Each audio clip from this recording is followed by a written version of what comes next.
Next हम करते हैं कुछ थ्योरम्स, सेट्स की कुछ थ्योरम्स। जैसे हमने जो ऑपरेशंस को यूज किया है, उन ऑपरेशंस के लिए ऑपरेशंस को मतलब मॉडिफाई करके हम थोड़ी सी थ्योरम्स को डिस्कस करते हैं कि जो रिजल्ट्स हैं वो हम डायरेक्टली रिजल्ट्स कैसे यूज कर सकते हैं।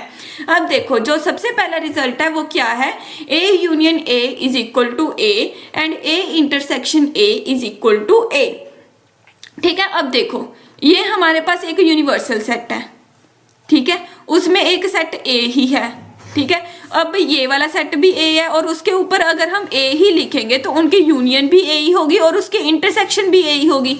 अब अगर मैं कोई एग्जांपल लेके समझाऊं तो मेरे पास क्या एग्जाम्पल है, 1 2 3 4, ये एग्जाम्पल है। अब हम यूनियन कैसे लिखते थे, अगर ए को ही 2 बार लिख दें, 1 2 3 4, तो इनकी यूनियन कैसे लिखेंगे, ए के ही सारे एलिमेंट, मतलब कि दोनों के सारे एलिमेंट्स आएंगे। अब 1 1 को 2 बार लिखने की जगह हम क्या लिखेंगे, एक ही बार लिखेंगे, फिर 2 लिखेंगे, फिर 3 लिखेंगे, फिर 4 लिखेंगे। अब देखो ये सेट जो है वो बिल्कुल सेम है ए के साथ, तो मतलब कि ए यूनियन ए क्या हो गई, ए ही हो गई। अब इंटरसेक्शन में देखेंगे इन दोनों के कॉमन एलिमेंट्स क्या है, सारे ही कॉमन एलिमेंट्स हैं क्योंकि ये दोनों सेट्स क्या हैं, इक्वल सेट्स। तो इसकी वैल्यू भी क्या आ गई, 1 2 3 4, मतलब कि किसी सेट की अगर सेम सेट्स की यूनियन लेते हैं वो सेम ही सेट आता है और इंटरसेक्शन भी सेम ही सेट आएगा। अब नेक्स्ट जो ऑपरेशन है वो क्या है कि अगर ये वाली नोटेशन किसकी है, सबसेट की, ठीक है, तो ये नोटेशन है सबसेट की, मतलब कि अगर कोई सेट किसी सेट का सबसेट है तो उसकी यूनियन क्या आएगी, बड़ा वाला सेट। अब इसमें एक एग्जांपल लेके करते हैं कि अगर मेरे पास कोई भी सेट है, अब इसकी एक एग्जांपल लेते हैं कि अगर मेरे पास मान लो एक सेट है A इज इक्वल टू 1 2 3 और B जो है वो क्या है, 1 2 3 4 है, ठीक है। इसमें क्लियरली पता चल रहा है कि A के सारे एलिमेंट्स किस में है, B में है, तो A क्या हो गया, सबसेट ऑफ B हो गया, ठीक है। अब A यूनियन B लिखना है, A यूनियन B में क्या आएंगे, दोनों के एलिमेंट्स आएंगे। दोनों के एलिमेंट्स आने का मतलब कि 1 2 3 4 आएगा। अब 1 2 3 दो बार लिखने की जगह हम एक ही बार लिखेंगे, ठीक है। अब इसमें 4 एलिमेंट एक्स्ट्रा है तो 4 आ गया। अब ये ध्यान से देखो कि A यूनियन B किसके इक्वल लग रहा है, इसके सारे एलिमेंट्स किसके जैसे हैं, B के जैसे हैं, तो मतलब कि A यूनियन B किसके बराबर हो गया, B के बराबर हो गया।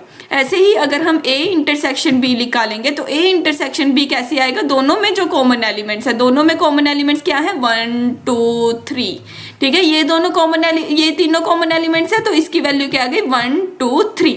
अब ये वैल्यू किससे मैच करती है, A के साथ मैच करती है, तो मतलब कि A इंटरसेक्शन B क्या आ गई, A आ गई। तो इसमें जो ध्यान रखने की बात है वो क्या है कि अगर A सबसेट ऑफ B है तो A यूनियन B क्या आएगी, बड़ा वाला सेट आएगी, और A इंटरसेक्शन B क्या आएगी, छोटा वाला सेट आएगी, ठीक है। अब हम इसको एक वेन डायग्राम के साथ समझाने की कोशिश करें तो हम वो कैसे समझाएंगे कि अगर हमारे पास एक U है, ठीक है, U है और उसमें हमारे पास सेट है A, ठीक है, ये सेट है हमारे पास A, ठीक है। अब उन्होंने बोला है कि जो A सेट है वो B का क्या है, सबसेट, मतलब कि A के सारे एलिमेंट्स किस में है, B में है, तो हम B कौन सा बनाएंगे, ये वाला सेट क्या बनाएंगे, बी सेट बनाएंगे। क्यों, क्योंकि बी में जो भी एलिमेंट बी के कुछ एलिमेंट्स जो होंगे वो किस में होंगे, ए में होंगे, ए के सारे एलिमेंट्स किस में होंगे, बी में होंगे, तो ए का सर्कल किसके अंदर आएगा, बी के सर्कल के अंदर आएगा, ठीक है। तो ये हो गई सबसेट में कि हम सबसेट को ड्रॉ कैसे करते हैं। अब हम यूनियन को कैसे लेंगे, यूनियन को लेने के लिए हमें क्या चाहिए कि बी के एलिमेंट्स भी चाहिए और ए के एलिमेंट्स भी चाहिए, तो हम बी के और ए के एलिमेंट्स को सभी को अगर हम शेड करें तो हमारे पास बेसिकली कौन सा एरिया आएगा, तो हमारे पास बेसिकली कौन सा एरिया आ जाएगा, बी का एरिया आ जाएगा, तो मतलब कि ए यूनियन बी क्या हो जाएगा, बी के इक्वल हो जाएगा। अब हम सिमिलरली अगर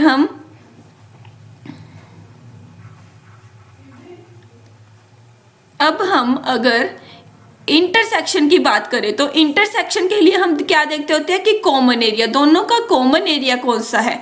अब देखो ये सारा है बी सारा का सारा है, ये सारा है बी, ठीक है, और ये कौन सा है ए, ठीक है। तो इन दोनों में कॉमन एरिया कौन सा बन रहा है, ये चेक वाला एरिया। तो ये चेक वाला एरिया क्या हो गया, हमारा इंटरसेक्शन वाला पार्ट हो गया। लेकिन ये चेक वाला पार्ट बेसिकली है किसका था, ए का था।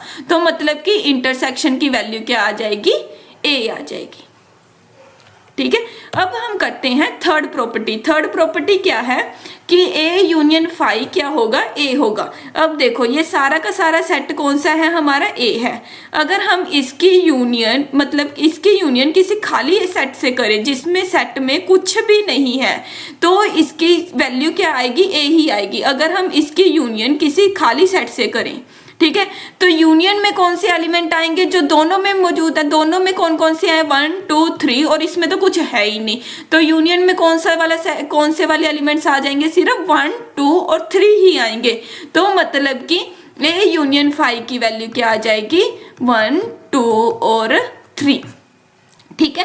अब ऐसे ही इंटरसेक्शन अगर करेंगे तो इंटरसेक्शन देखो, अभी इंटरसेक्शन में क्या देखते होते हैं कि दोनों में कॉमन एलिमेंट्स कौन से हैं। कॉमन एलिमेंट्स में अब ये वाला सेट तो खाली है, अब इसमें क्या है 1 2 3 सेट है। तो अगर खाली सेट में इसमें तो कुछ भी नहीं है, तो इसमें से भी कोई एलिमेंट नहीं आएगा। तो मतलब कि इंटरसेक्शन जो आएगी वो क्या आएगी, खाली, ठीक है। खाली होने का मतलब क्या है कि इंटरसेक्शन की वैल्यू क्या आएगी, 5। अब ये हो गई हमारी 3 थ्योरम्स। अब हम नेक्स्ट थ्योरम करते हैं। नेक्स्ट थ्योरम क्या है कि A union of U is equal to you.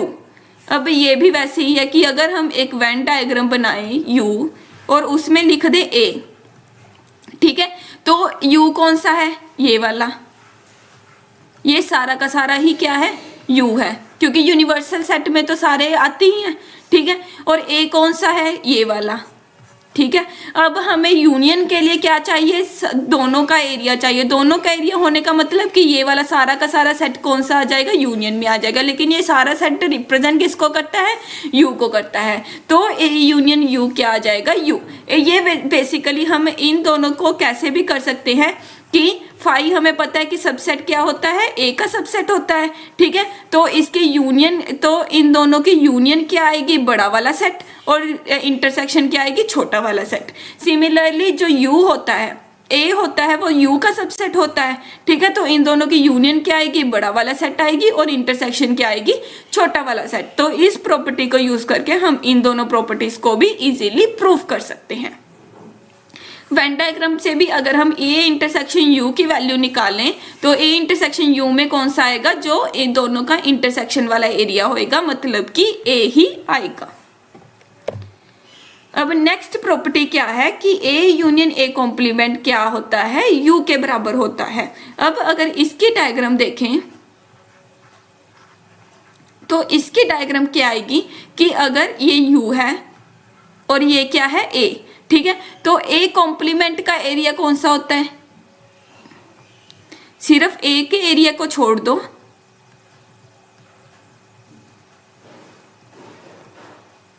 ठीक है, बाकी का जो एरिया हो जाएगा वो क्या हो जाएगा, कॉम्प्लीमेंट का एरिया हो जाएगा, ठीक है। ऐसे ही ए का एरिया कौन सा होता है, सिर्फ सर्कल के अंदर जो एरिया बचा है, ठीक है। अब यूनियन में कौन सा एरिया आएगा, जो दोनों का एरिया, दोनों का कंबाइन करके एरिया कौन सा बन रहा है, यू का एरिया बन रहा है। तो मतलब कि ए यूनियन ए कॉम्प्लीमेंट क्या हो जाएगा, यू हो जाएगा। अब अगर मैं इसकी एग्जांपल लूं तो एग्जांपल में क्या लेते हैं, 1 2 3 ले लेते हैं, और यू को क्या ले लेते हैं, 1 2 3 4 5 ले लेते हैं, ठीक है।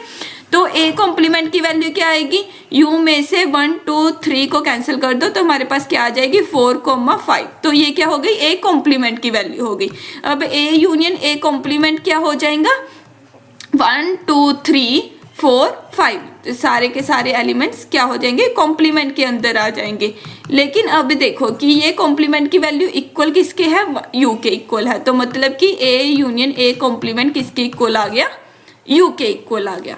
अब हमें पता है कि ए और ए कॉम्प्लीमेंट में कोई भी एलिमेंट कॉमन नहीं होता, ये हमारी डेफिनेशन ही कहती है कि ए का कॉम्प्लीमेंट क्या होता है, सारे एलिमेंट्स वो जो ए में नहीं है वो क्या होते हैं, उसके कॉम्प्लीमेंट में होते हैं, मतलब दोनों में कोई भी एलिमेंट कॉमन नहीं होता। तो दोनों में कोई भी एलिमेंट कॉमन ना होने का मतलब कि दोनों की इंटरसेक्शन जो होगी वो क्या होगी, फाई होगी। फाई मतलब एम्प्टी सेट होगी, ठीक है। अब हमारे पास नेक्स्ट जो थ्योरम है वो क्या है, कम्यूटेटिव लॉज। कम्यूटेटिव लॉ जो होते हैं वो क्या कहते हैं कि अगर हमें ए यूनियन बी निकालनी है, ए यूनियन बी निकालनी है तो वो किसके बराबर आएगी, बी यूनियन ए के बराबर आएगी। मतलब कि उसमें कम्यूटेटिविटी होती है कि चाहे हम ए की यूनियन बी से निकाल लें या बी की यूनियन ए से निकाल लें, उसमें कोई भी फर्क नहीं आता, ठीक है। कम्यूटेटिव मतलब क्या होता है कि अगर हम a plus B is equal to B plus A होगा, ठीक है। अगर 4 को 3 से ऐड करना है तो उसका वैल्यू भी 7 आएगी, और 3 को अगर 4 से ऐड करना है तो उसकी वैल्यू भी 7 ही आएगी, इसमें कोई फर्क नहीं पड़ता। जैसे अगर हम सब्ट्रैक्शन करते हैं कि a माइनस बी करनी है तो 4 माइनस 3 क्या आएगी, 1 आएगी, लेकिन 3 माइनस 4 क्या होता है, -1 होता है। तो मतलब कि सब्ट्रैक्शन जो होती है वो नॉन कम्यूटेटिव होती है, पर यहाँ पे यूनियन जो है और इंटरसेक्शन है दोनों के दोनों क्या है, कम्यूटेटिव इन नेचर है। अब नेक्स्ट जो पार्ट है, नेक्स्ट क्या है, एसोसिएटिव लॉ। एसोसिएटिव का मतलब क्या है कि दोनों में एसोसिएटिव का मतलब क्या है कि अगर हमने A union B union C है, मतलब यहाँ पे भी यूनियन है और यहाँ पे भी यूनियन है, तो हम इन ब्रैकेट्स को चेंज कर सकते हैं। जैसे कि अगर हम पहले ए यूनियन बी निकाल लो फिर उसकी यूनियन सी से ले लो, या ऐसे ही इंटरसेक्शन के केस में भी पहले ए इंटरसेक्शन बी निकाल लो फिर उसकी इंटरसेक्शन सी से ले लो। ये जो लॉज हैं ये कई बार बहुत ही इंपॉर्टेंट हो जाते हैं किसी क्वेश्चन को सॉल्व करने के लिए। आपका क्वेश्चन बहुत ही इजी हो जाता है इन लॉज को यूज करके, तो ये लॉज हम बाद में क्वेश्चन में भी यूज करके दिखाएंगे।